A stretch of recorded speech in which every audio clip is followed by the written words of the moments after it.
ಎಲ್ಲ ವರ್ಲ್ಡ್ ವಾರು ಹಿಂಗೆ ಆಗುತ್ತೆ ಅಂತ ಒಬ್ಬ ಆಥರು ಪ್ರಿಡಿಕ್ಟ್ ಮಾಡಿದ್ರು. ಹೌದಾ?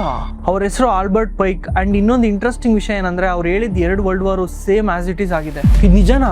ಇಲ್ಲಿ ನೋಡು, ವರ್ಲ್ಡ್ ವಾರ್ 1 ಬಗ್ಗೆ ಬರೀತಾರೆ. ಬ್ರಿಟಿಷ್ ಅಂಡ್ ಜರ್ಮನ್ ಎಂಪೈರ್ಸ್ಗೆ ಡಿಫರೆನ್ಸಸ್ ಬರುತ್ತೆ. ಇದಕ್ಕೆ ಮೈನ್ ಮೋಟಿವ್ ರಷ್ಯಾ ಅಲ್ಲಿರೋ ಸೀಸರ್ಸ್ ಪವರ್ ನ ಕಡಿಮೆ ಮಾಡಬೇಕು ಅಂತ. ಸೀಸರ್ ಅಂದ್ರೆ head of the Russia, like king or emperor. Yes, world war 1 Britishers ಮತ್ತೆ ಜರ್ಮನ್ಸ್ ಮಧ್ಯೆ ಸ್ಟಾರ್ಟ್ ಆಗಿ ರಷ್ಯನ್ ಹೆಡ್ ಪವರ್ ನ ಕಿತ್ಕೊಂಡ್ರು. ಅಂಡ್ ವರ್ಲ್ಡ್ ವಾರ್ 2 ಬಗ್ಗೆ ಬರೀತಾರೆ. ಈ ವಾರು ಫೇಸಿಸ್ ಅಂಡ್ ಪೊಲಿಟಿಕಲ್ ಜೈನಿಸ್ ಮಧ್ಯೆ ನಡೆಯುತ್ತೆ. ಅಂಡ್ ಪ್ಯಾಲೆಸ್ಟೈನ್ ನ ಸ್ಟೇಟ್ ಆಫ್ ಇಸ್ರೇಲ್ ಅಂತ ಎಸ್ಟಾಬ್ಲಿಷ್ ಮಾಡ್ತಾರೆ. ಎಕ್ಸಾಕ್ಟ್ಲಿ ಅವ್ರು ಹೇಳ್ದಂಗೆ ಆಗಿದೆ.